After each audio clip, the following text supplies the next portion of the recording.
This episode was sponsored by MPB, the world's largest online platform for used photo and video kit. Visit mpb.com. Hey folks, in this interview, I get to sit down with Zerb Mellish. He is an up-and-coming photographer out of the Dallas area.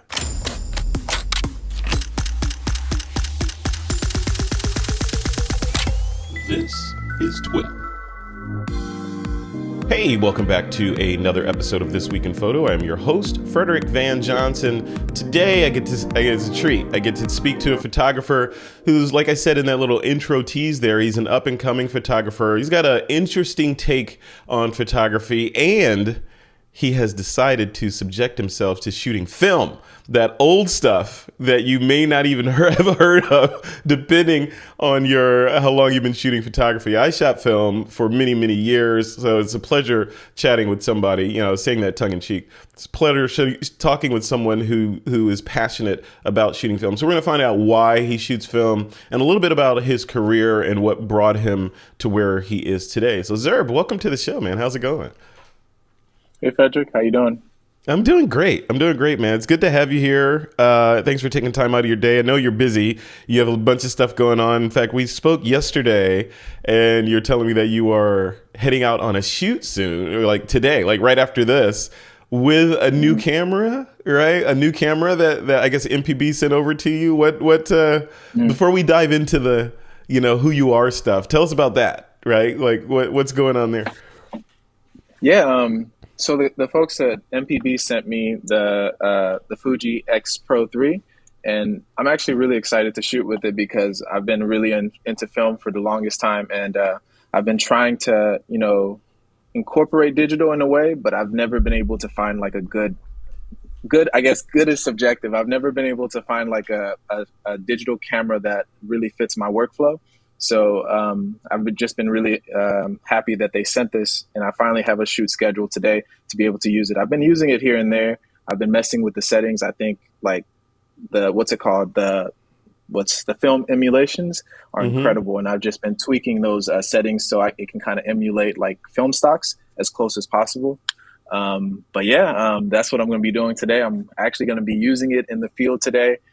So far, I've only been shooting sunsets and just kind of using it in experimental ways to figure out like what the camera can do. But today I'm going to be, really putting it to a test with a portrait session. Awesome. All right. So is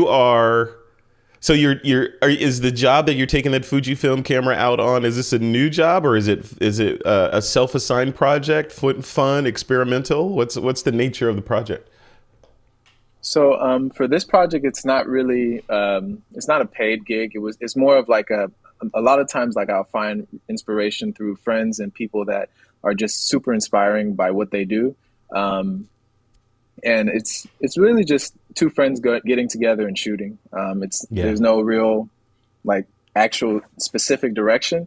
I wanted to really document her style. She's an MMA fighter and a boxer. And I thought it would be really interesting to see how I can capture her movement with the camera. And I'm probably going to lean more towards black and white, maybe some color.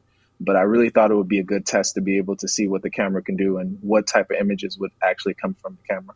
Yeah, I think you'll love it. Everyone I speak to that is a Fuji shooter has nothing but good things to say about Fuji, from the ergonomics of the gear all the way through to, well, the main thing is the Fuji color. Like people talk about, they love the colors that come out of Fuji cameras. And, I had the Fuji people on a little while ago, a couple of years ago, actually, we were talking about that.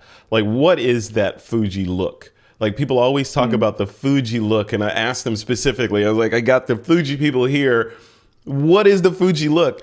And nobody could, even them, they couldn't really, they said, all these words, color science and, replicating film emulsions from Velvia and all this stuff, of course, but still, it seems like there's something intangible in that color. Do you feel that as well? Like you and I spoke yesterday, you mentioned something about you liking Fuji color as well. What is it about that color that attracts you so much? I don't know, Frederick. I'm not too sure. It's like for someone for me, whenever I shoot color, I like the palette that film gives me. And then Fuji has its own palette. Like they say they have film emulations. I personally don't think they're film emulations. I think they're styles by themselves, beautiful as they are.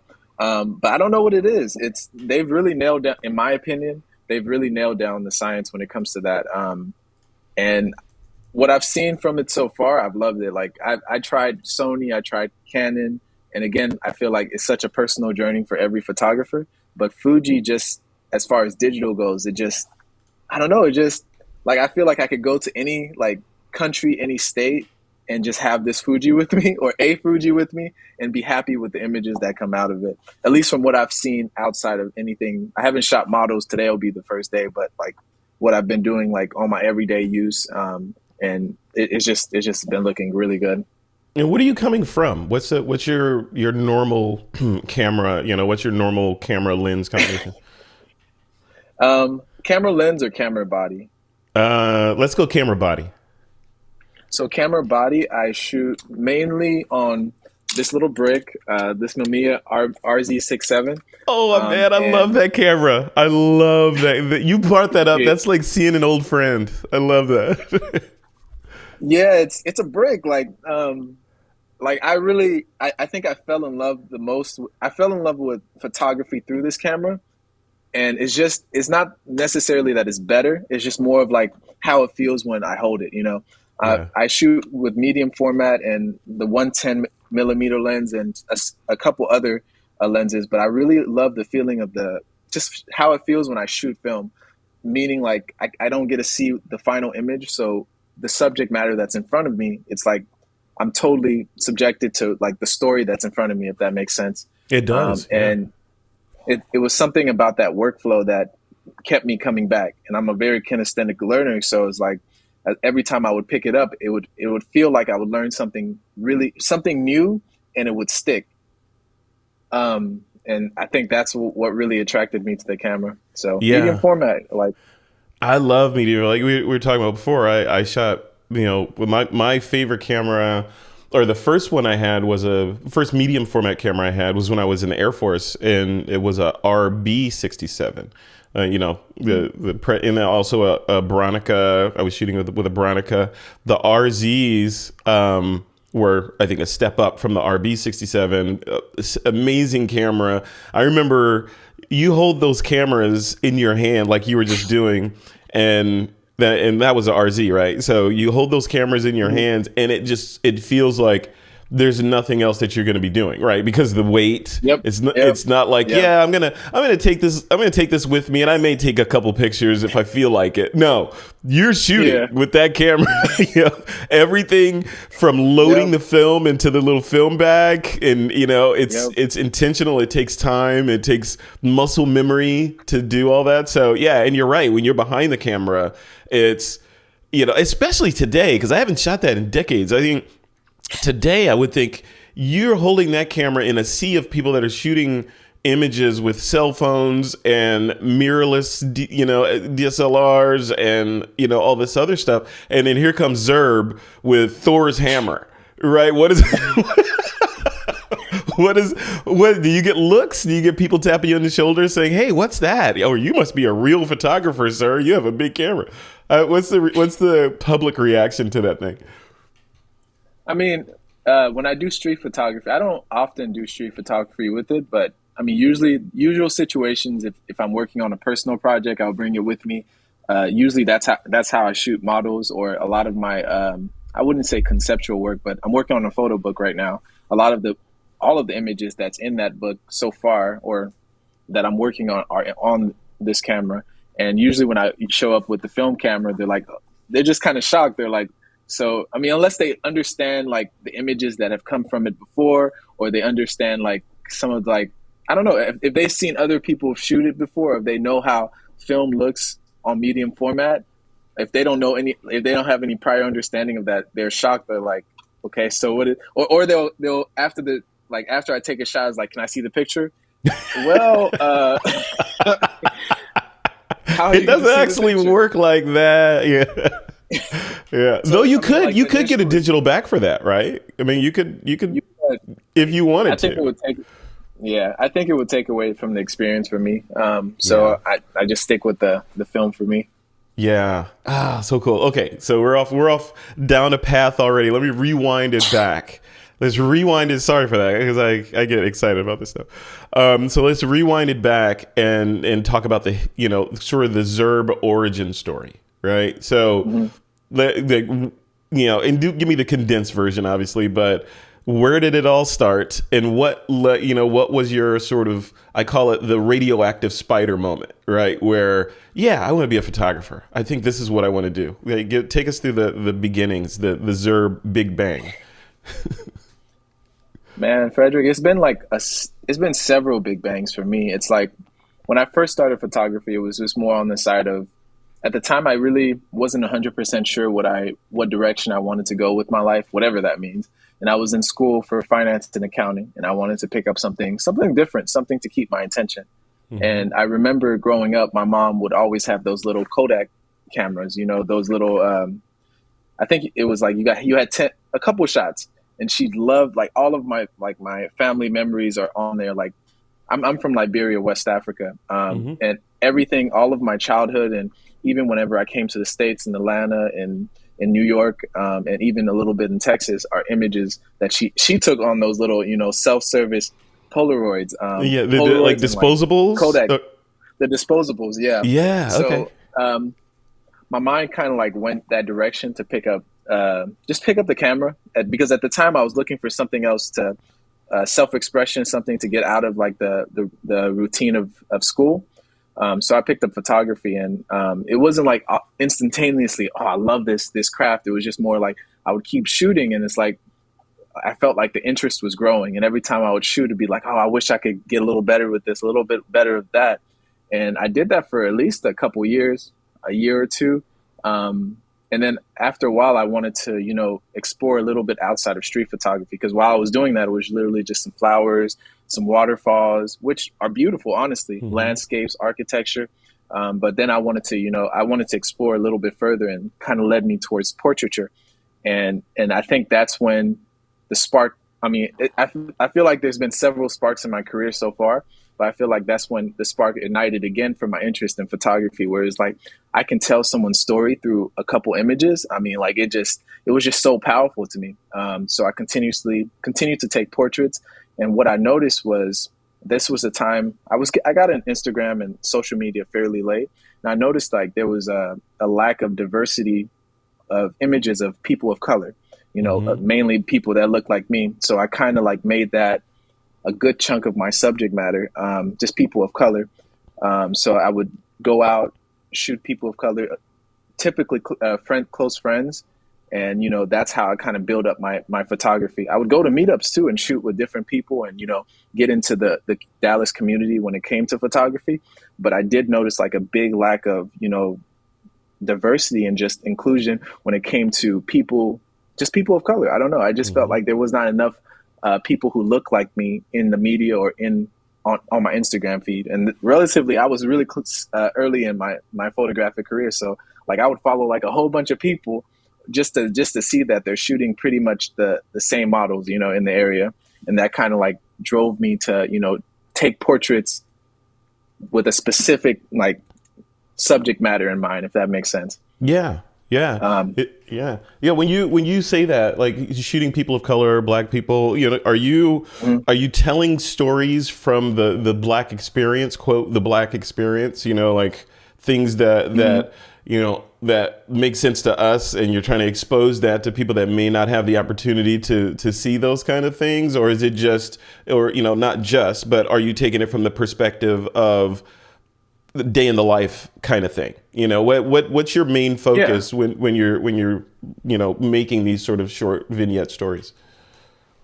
Yeah. When it comes to like the short stories that I try to address or try to, shoot, it's mainly around like, I mean, personally, I'm not from the projects or really, really tough areas when it comes to being a Black American in America. Hmm. But I've gone through the struggle just because of the color of my skin. So a lot of times through my medium, I try to express that through like just composition or story matters, something that looks so pretty that you wonder why it's not framed.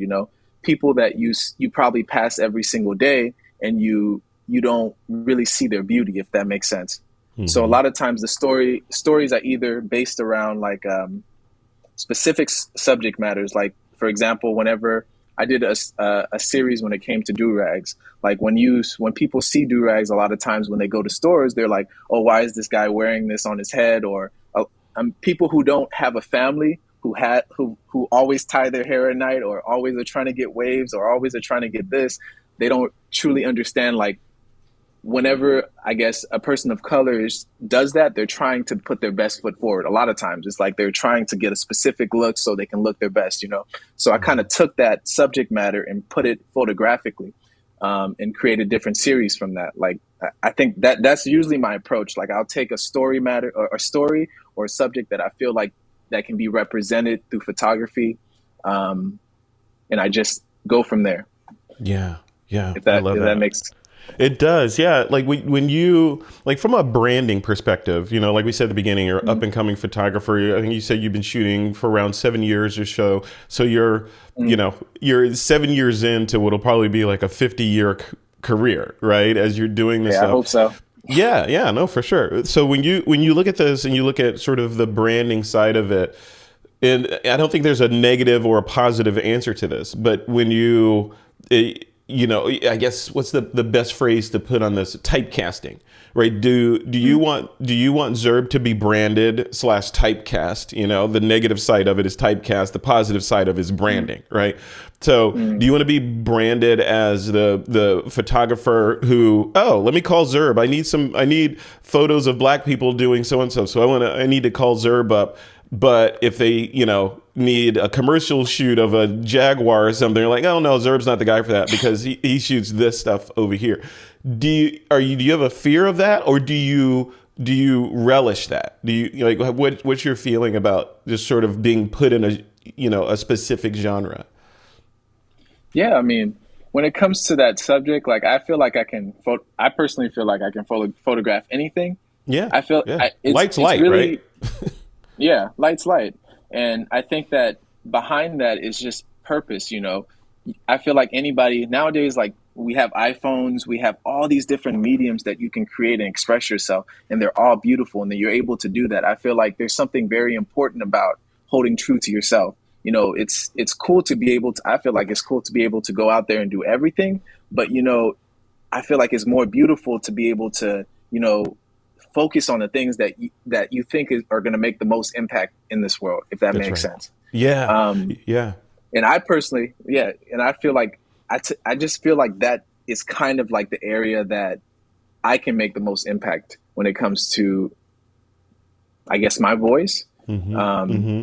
and if those opportunities come where a company says, "Could you shoot a Jaguar with someone that's not a person of color?" That, I feel like, if they're thinking that hard about, that I only shoot people of color and I can't shoot anything else, then I feel like there's a different problem there.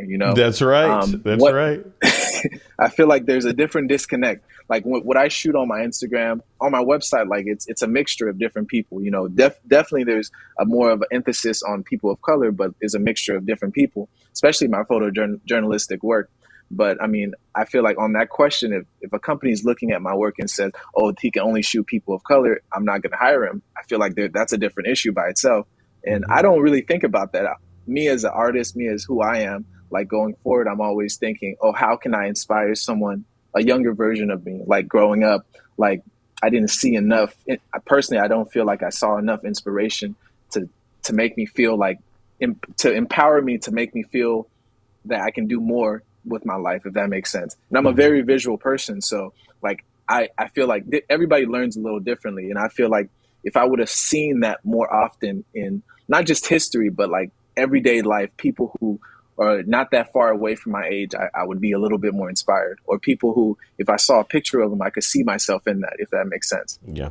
Yeah. And, the other side of that coin is, the whole idea, or what we're seeing now, is more and more inclusion, for various reasons that we don't need to go into, but we're seeing, more and more inclusion both in Hollywood through mandated inclusion in movies Mm, and, all sorts of places. And then as a result, there's the other side of that is there's it's fertile ground, right? Because there's a gazillion stories that have, for whatever reasons, have not been told about us, about Black people, and the little idiosyncrasies of what happens in the Black culture, etc. So having a photographer that is focusing on that and understands even the interplay of light and different qualities of light on, darker skin, and how to shoot that and how to make that representative of what was actually there is kind of magical, right? It's kind of the right time to do that. And then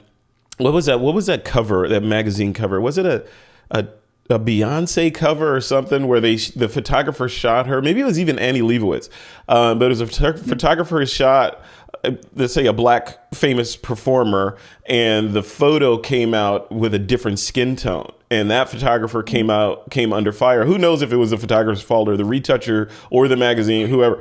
But somebody came under fire for whitewashing this person and lightening the skin and, all this stuff. So, being an expert in how to capture, darker skin, I think that's a huge asset, especially in 2021, 2022 and beyond, because clearly that's the trajectory of where things are going. Do you feel that as well? Like you're uniquely positioned, not uniquely, obviously, but, as a photographer, maybe you are unique as a photographer shooting medium format film of Black people, right? So do you feel like you're uniquely positioned to be able to tell those stories? I mean, maybe not uniquely, obviously, you're not the only Black photographer, but you might be the only Black one shooting Mamiya medium format on film. So do you feel like you're positioned well to take advantage of the coming kind of tsunami of people saying, yeah, we need to show more real life Black stories? Yeah, I think it's beautiful, and I think it's well overdue that the industry is, accepting more, just more photographers, a more diverse range of photographers who are able to capture just how life really is, closer to what we see. And I think I'm in a good place where I'm positioned where, when that work comes, I'm ready to be able to capture that. But it is very much overdue. Like, I feel like there needs to be more of that, just more inclusion when it comes to when it comes to the industry in general. Yeah. You know what? I want to switch gears and talk about gear a little bit, right? So we know you got that Fuji that's sitting right next to you that you're going to, be shooting with today. And are you taking the RZ out with the Fuji? Like, you're going to shoot primarily with the Fuji and then switch to the RZ? Or are you going to just force yourself only digital, only Fuji for this shoot? So primarily I'm actually going to be shooting on the Fuji. But I always bring my medium format camera just because of the color palette. Like, I feel like everybody has that look that they love and they gravitate towards. And, like any artist, any painter, like, I love the color palette that, film gives me as a foundation to build up. And like, I'm hoping to get that from the Fuji. Like, that's probably why I keep, like, every chance I get, I'll pick it up, shoot something, and I'll tweak some of the colors so it can get closer towards my palette. But I'm primarily going to be shooting on the Fuji today, and with the variations of medium format, like for some close-up portraits or anything different. You're an ambassador for MPB. What's it like? I mean, to be an ambassador, what does that mean for you and, for the kind of work that you do? Yeah, I thought it was, when the opportunity came up, I thought it was honestly pretty cool. And I feel like I got even more into it when I found out, like, a majority of the team for MPB are photographers. So it was really cool to be able to see the people behind the company are pretty much just like me. Yeah. And they're like obsessed with this. They're like completely obsessed with this stuff. So, just hearing that actually drew me in even more. But as an ambassador, I haven't really, this is probably the first time I've been an ambassador for any type of brand. But I don't feel like it's any different. I feel like it just gives me a window to be able to express like these thoughts a little bit better through different mediums too. A chance to explore and see what other cameras can do versus being stuck in which is, I don't consider stuck, but being just like focused on one camera all the way, if that makes sense. Yeah. And what kind of kit have you borrowed from MPB, and what do you think about it? So I got the Fuji X Pro 3. Hmm. I personally picked it because it had this option on the back where you can either see the back of the screen or you Yep. can't. Hmm. So I kind of like gravitated towards that because going back to that thought of being in the moment. So I got the X Pro 3, and then also with a 23 millimeter lens and a 90 millimeter lens. And with the 90 millimeter lens, like I've been doing more street photography. Again, still tweaking the colors. I haven't felt. I work a little slower. I should work a little bit faster when it comes to this. But like I've been trying to see like where the colors kind of like live when it comes to street photography, or at least in my area in Dallas. That's kind of like the plan for that. And then for the 23 millimeter lens, I've always gravitated towards something closer to a 35, a little bit wider for portraits. Unless I'm doing like a proper portrait, like close up. So probably I'm going to use the 90 for that. But yeah, those are the two that I'm going to be using. Yeah. I also got an 18 millimeter for something wider. I thought it would be cool to do something quirky to see like something that wide, how it would look. Hmm. Um, Yeah. but those are three lenses I went with: the 18, the 23, and then the 90 millimeter. And so far, I've really liked the 90 the most. But then again, it's pretty close to like how I shoot already. But like the 90 has been one of my favorites so It's far. your go-to. It's your go-to. Like for other Yeah. younger photographers, or maybe not even younger photographers, other let's call them newer photographers that are looking at this stuff and like, okay, I need to get this gear, I need to get this lens, a strobe, and all this stuff. Would you as a photographer, would you guide them toward or encourage them to buy used, or should they be looking at new Oh, stuff? absolutely.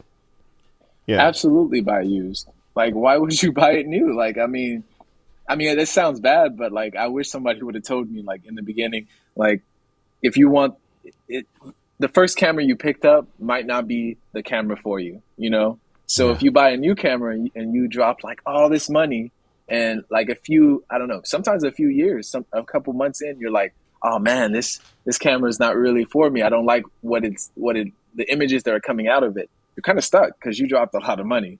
Hmm. Um, but I feel like if you buy used, you have a little bit more of a wiggle room to be able to be like, oh, this wasn't as much. I can sell it back. I can try again. I personally would still suggest Fuji. Personally, Yeah. Yeah. I've tried a lot of cameras, and I still for video, Sony is it's great, but like for Yeah. photo, I would say Fuji. But back to your question, what's it called? Back to your question, I would say buy used because like how do you know your style if you don't try new things? If you don't Yeah. try out different cameras, It's like dating, right? I mean, you got to date Yep. before you get married, right? Because otherwise, Yep. you become like a fixer. Because it's like, to continue that analogy, it's like with cameras. On a recommendation of some influencer or somebody or a magazine article or something, you buy into a particular camera brand, you're you're kind of stuck there because it's kind of like a car, right? It's going Yep. to depreciate the minute you take it off the lot, and you've instantly lost money. So if you don't want to lose that money, it becomes a fixing game. You know what? Maybe it's me. I'm gonna form myself to like this camera and use it, right, even though it kind of feels weird in my hand. I can Mm. conform because a lot of people like it, so maybe it's me. Then to your point, Zerb, yeah, why not just buy the used version and use a MPB, or use MPB to offload it if it's not for you, and get something else, right? Yeah, it just seems logical. I wonder why more people don't do that. I think it's just for lack I of think knowledge. Yeah, I think plus it's like these big these big camera companies that have a lot of push. So it's Yeah, like whenever they drop a new camera, they push it. Like they just, they push it out. And yeah, granted, some of these cameras are like extraordinary on like what they're able to do. But for someone who's like an amateur photographer who just started, you go pick up, I don't know, like you go pick up the newest line of Sony or the newest line of Canon, though you might get good photos, you like you probably dig deep in your pocket to get it, and then now you're like in between. Like I feel like there's passion lost in between. I feel like if when you jump and grab like the most expensive thing without trying to understand like some of the fundamentals. Granted, That's you right. can probably learn the fundamentals while you got it, but like I feel like there's you lose some passion when you just keep if you buy like a new thing like completely new versus just trying it out. Like it took me a minute to find out like medium format was like the or this Mamiya was like my style, and I went through a whole bunch of cameras, and I wish I would have started with like used gear versus, and I probably would have ended up with Fuji if I used gear, but you know Yeah, it's that's so a different interesting. story. Yeah, and it's money related too, right? Because money can, Yeah. will drive everything for the most part when you're making that decision. Because if you don't have any money, it's like, oh, what can I afford? So you get Hmm. that, and then you morph to it. And if you have the budget to get whatever you want, you may end up short circuiting, because now you get this the best money can buy that's not necessarily what you need as an artist, and that can short circuit the Hmm. process and turn you off to photography as well. So yeah, getting used, I think, for both sides. From a I don't have any money, so yeah, it makes fiscal sense to go with used, but I have all the money now. Still it makes fiscal sense to go and get something and experiment with what you like, and then maybe go buy it new if you want to, if you feel the need to go buy it new after that, after you've tried a bunch of different bodies. You can do that. A good thought experiment somebody told me about a while ago was to get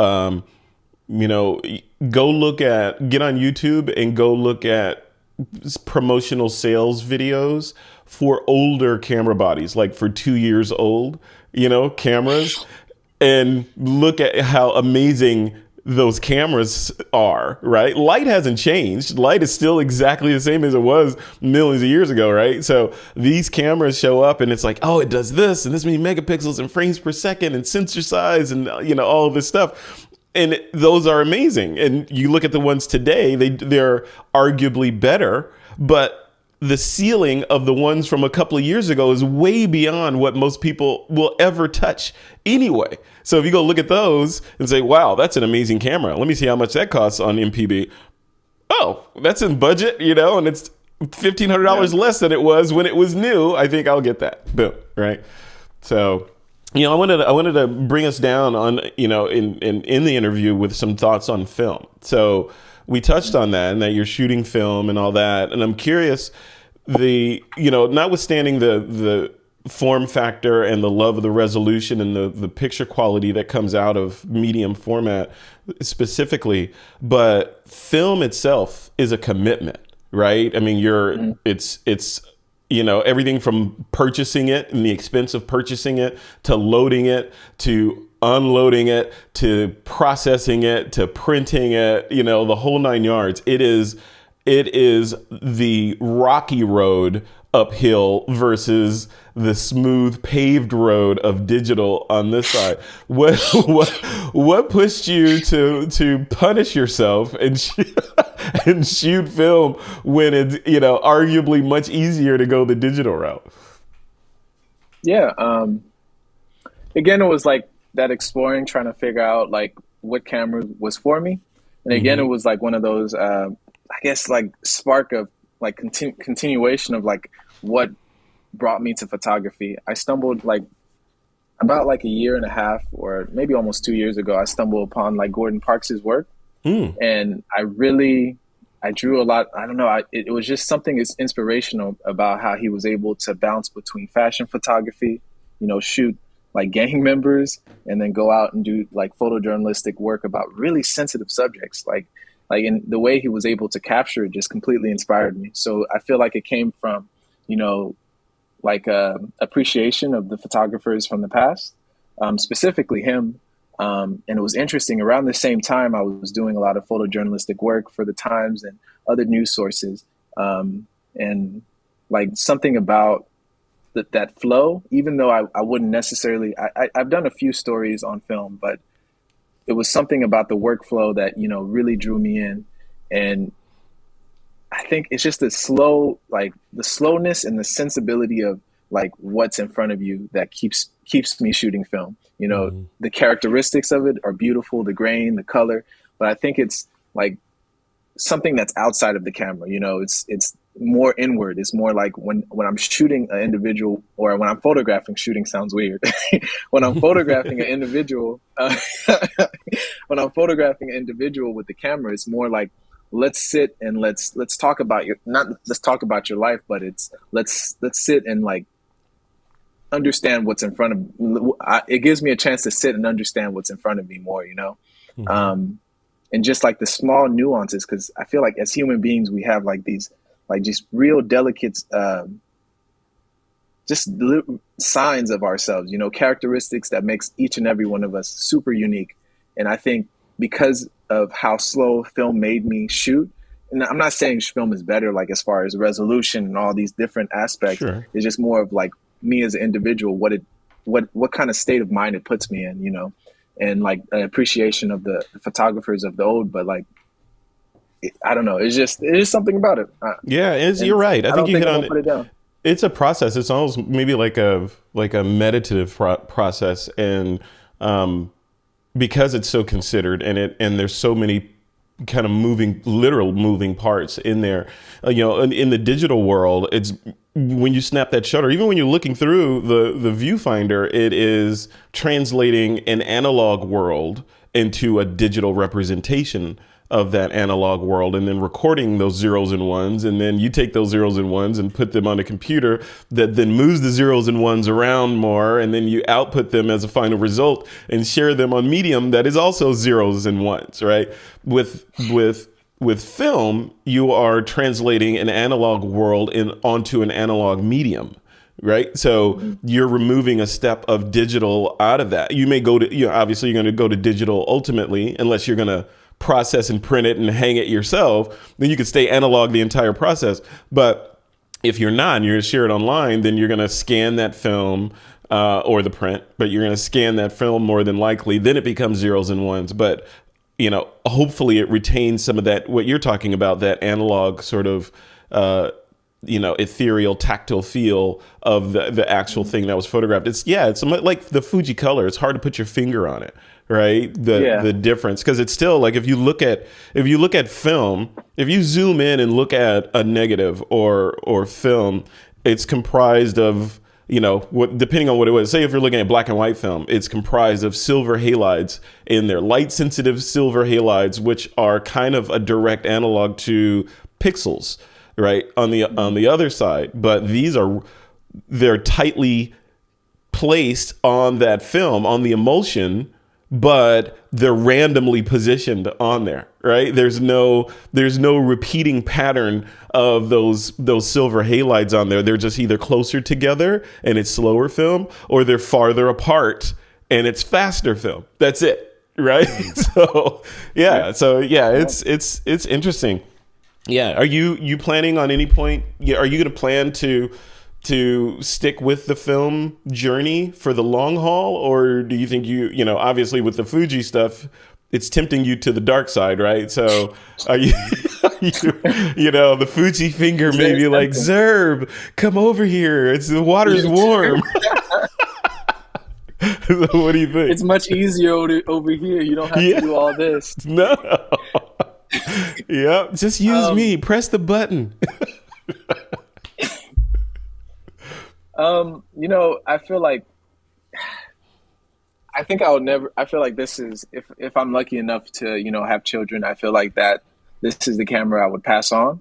I don't think it's something that I'm going to put down, but like any artist, I feel like we all involved and evolve and try to you know get better at our craft.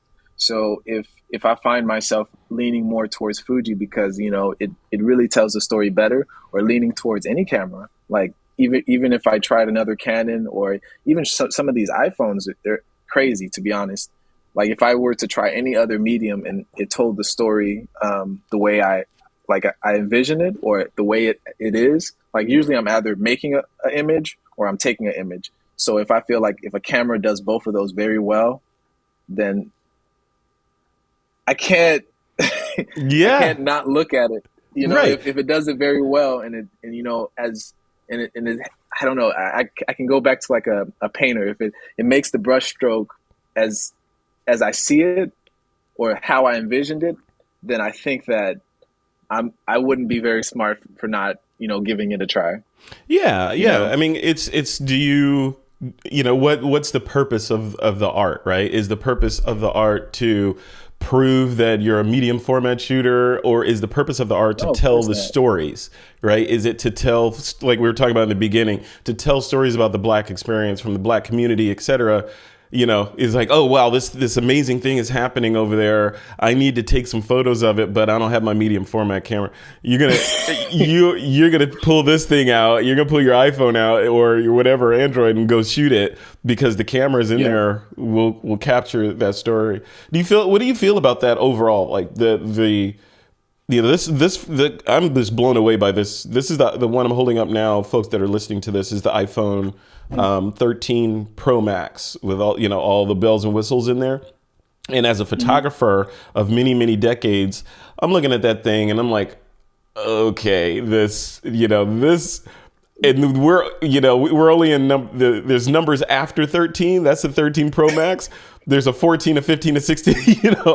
The trajectory is looking really, really interesting for those cameras. Not as a replacement, I don't think, for traditional Yeah. cameras, because the things that the mobile cameras can do, obviously, with computational photography and video, shoot, edit, share directly from your hand, right? You can't do that yet with the bigger cameras, but what these cameras cannot do that the big cameras can do are have I'm holding up my Lumix camera now, have this glass on there, right? Yeah. So, There's no way. I yeah, don't think yeah. so. Well, yeah, we don't, unless Apple or whomever can figure out a way to bend space and time and light and use dark matter energy in a camera, then then maybe it won't matter. But until then, the optics and the bokeh and just that flavor, like you talk about, even that analog flavor, just the analog flavor of that light bouncing through that lens and landing even on a digital sensor, it's hard to replace in a mobile camera. But the things mobile cameras bring or mobile phones bring Yeah. cannot be denied. It's Yep. crazy what you can do. Side by side comparison from a DSLR full frame even to what was taken by something that somebody just whipped out of their back pocket. So yeah, it's interesting. Yeah, I think you're in the right space for this. The right headspace in terms of it's about the art, right? At the end of the day, Yeah. it's about the art and the path of least resistance, or not even the path of least resistance, the path of most fulfillment, right? Because for photographers, it's about the journey as well as the end result. If it sucks taking photos, you're not going to take photos. If you're not enjoying the process, you're not going to do it, right? So it's got to be fulfilling at several touch points along the way. Zerb, if people want to see the work that you're working on, or maybe even some of the shots from today, that you're going to go shoot in a couple minutes here with that Fuji, what's a good place for them to go head to and follow you and keep up with you? Yeah. Like right now, most of my, I guess, immediate work is on Instagram, OBZerb, and observe OBZerb. So it's OBZERB. And then on my Instagram, you'll find a majority of my, I guess, professional work. A lot of the stuff that I personally selected that I honestly love the most. But yeah, you'll Instagram or my website. Excellent. Zerb, thanks for coming on. I appreciate you. This has been a really good conversation. I hope you'll come back on the show again, and we can explore different topics of photography. As your career grows, like you said, we said you're upper and comer. As you move up in that ladder, it'll be interesting. But you're already up there, right? I mean, you've been shooting commercial jobs for media outlets and projects and all that stuff. So I wouldn't say you're a green photographer. You're experienced. I think you're at the top end of the scale when it comes to experience, considering how many new people are coming into the genre or to the photography industry every day. Very few have the pedigree that you have already, and you're already moving forward. So congratulations on that, and best of luck with that. And I hope you'll come on again and chat with us. Really appreciate your time, Frederick. All Yeah, right. it's been great. Yeah, likewise. All right, you take care, and we'll talk to you soon. Good luck on that shoot.